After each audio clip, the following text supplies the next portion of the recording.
रहीम अस्सलाम वालेकुम। मैं मियां मोहम्मद अशफाक हूँ। दोस्तों, पीडीएम के दरवाजे पर, अपोजिशन की जमातों के दरवाजे पर तीन बहुत बड़ी और बुरी खबरें दस्तक दे रही हैं। कुछ के मुतालिक तो ज़ाहिर है अभी इनको इत्तलात मौसूल हो चुकी हैं और कुछ के मुतालिक आने वाले दिनों में इनको इल्म हो जाएगा कि आखिर होने क्या वाला है और हो क्या रहा है। कौन सी बुरी खबरें हैं जिनमें गिरफ्तारियों से लेकर जमातों के टूटने तक और जमातों के टूटने से लेकर मियां नवाज शरीफ और पीडीएम के नज़रिए तक मुस्तरद होने तक, ये सारी चीज़ें बहुत वजाहत के साथ आपके और कौम के और ख़ुद पीडीएम के सामने आने वाली हैं। इस पर तफसीली बात करूँगा, लेकिन आगे बढ़ने से पहले आपसे गुजारिश है कि फेस ऑफ पाकिस्तान को सब्सक्राइब करें, कमेंट सेक्शन में अपनी राय का इजहार करें और अगर आपको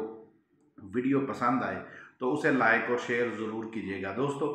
गिलगित बल्तिस्तान में बड़े जोशो खरोश के साथ तीनों जमातों ने अपनी कैंपेन का जो है वो आगाज़ किया था और बल्कि आखिरी दिन तक बड़े जोशो खरोश के साथ पाकिस्तान तहरीक इंसाफ, मुस्लिम लीग नवाज़ और पीपल्स पार्टी, ये तीनों जमातें अपना अपना मौक़िफ़, अपना अपना नज़रिया गिलगित बल्तिस्तान के लोगों के सामने रखते रहे हैं। मामला ये है कि पाकिस्तान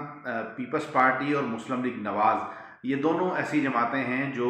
माजी करीब में गिलगित बल्तिस्तान में हुक्मरान रहीं। गिलगित बल्तिस्तान में पीपल्स पार्टी की हुकूमत 5 साल मुकम्मल करने के बाद मुस्लिम लीग नवाज़ के पास गिलगित बल्तिस्तान की हुकूमत रही और अब ये जो इलेक्शन हो रहा है, इस इलेक्शन में पाकिस्तान तहरीक इंसाफ की अगर हुकूमत बनी, जो कि नज़र आ रहा है, तो तहरीक इंसाफ की हुकूमत पहली दफ़ा गिलगित बल्तिस्तान में हुकूमत करेगी। लेकिन एक दूसरे के ख़िलाफ़, एक दूसरे की कारकर्दगी पर बात करने की बजाय इमरान खान और पाकिस्तान तहरीक इंसाफ की हुकूमत पर तनकीद करती रही हैं और अब ये लग रहा है कि गिलगित बल्तिस्तान की अवाम, चूँकि पहले से ही वो पढ़े लिखे और बाशऊर अवाम हैं, उन्होंने इनके इस ड्रामेबाजी को, इस नज़रिए को मुस्तरद कर दिया है और इसी का नतीजा है कि नज़र ये आ रहा है कि अब तक की जो नताइज हमारे सामने आ रहे हैं उनमें पाकिस्तान तहरीक इंसाफ पहले नंबर पर आती हुई नज़र आती है। कल अगर नताइज बदल जाएं तो उसके मुतालिक मैं कुछ नहीं कह सकता, क्योंकि ये पाकिस्तान है और यहाँ पर कुछ भी मुमकिन हो सकता है। तो अर्ज़ ये है कि अभी तक जो गैर हतमी और गैर सरकारी नताइज सामने आ रहे हैं उनके मुताबिक तो पीपल्स पार्टी और मुस्लिम लीग नवाज़ दोनों के जो साबिक वज़राए आला हैं वो भी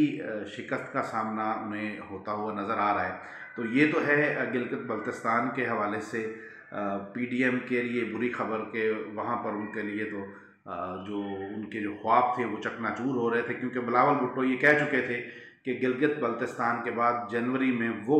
इस्लामाबाद में भी हुकूमत बनाएंगे और अगर गिलगित बल्तिस्तान में भी उनकी हुकूमत ना बन सकी तो पाकिस्तान में इस्लामाबाद में हुकूमत बनाना मेरा ख्याल है दिल्ली दूरस्त। बहरहाल, अब आते हैं इस बात की तरफ कि पीडीएम की जमातें टूट फूट का शिकार हैं। मुस्लिम लीग नवाज़ के अंदर मुख्तलिफ धड़े, मुख्तलिफ नज़रियात हम देख चुके हैं, सुन चुके हैं, उनके बयानात सामने आ चुके हैं और बेशुमार शेख रशीद से लेकर पाकिस्तान तहरीक इंसाफ के जो वज़रा हैं उन तक तमाम लोग ये बता चुके हैं कि मुस्लिम लीग नवाज़ के वज़रा मेंबरान कौमी असम्बली और सूबाई असम्बली उनके साथ राब्ते में हैं। तो ये तो मुस्लिम लीग नवाज़ के मुतालिक तो खबरें चल रही थी, लेकिन अब जमीयत उलमा इस्लाम ये भी लग ये रहा है कि आने वाले दिनों में टूट फूट का शिकार होने जा रही है, क्योंकि वहाँ पर भी वो नज़रिया नहीं बिक रहा, वो स्कूल ऑफ थाट जिस पर मौलाना फजलुर रहमान अपने नज़रिए, मतलब नज़रिया तो खैर मैं नहीं कह सकता, अपने मफाद के लिए जो मदारिस को और पूरी जमीयत उलमा इस्लाम को इस्तेमाल कर रहे थे, तो मेरा ख्याल है कि अब ख़बरें आ रही हैं कि वहाँ पर भी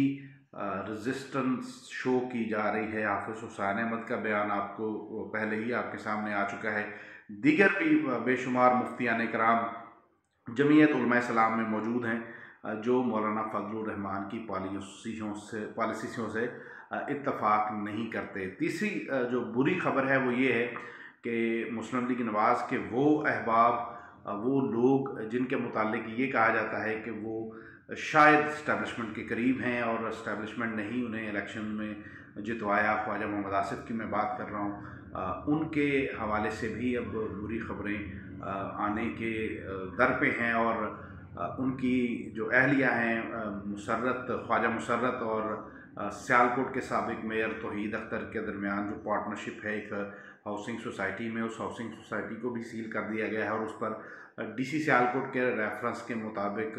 एंटी करप्शन ने एक FIR दी है जिसमें ख्वाजा आसिफ के जो बेटे हैं ख्वाजा असद, उनकी अहलिया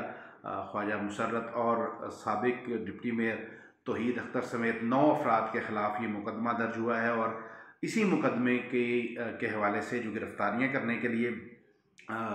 शुरू की गई है एक मुहिम, उसमें तौहीद अख्तर जो साबिक मेयर हैं उनके घर पर, उनकी फैक्ट्री पर, उनकी हाउसिंग सोसाइटी पर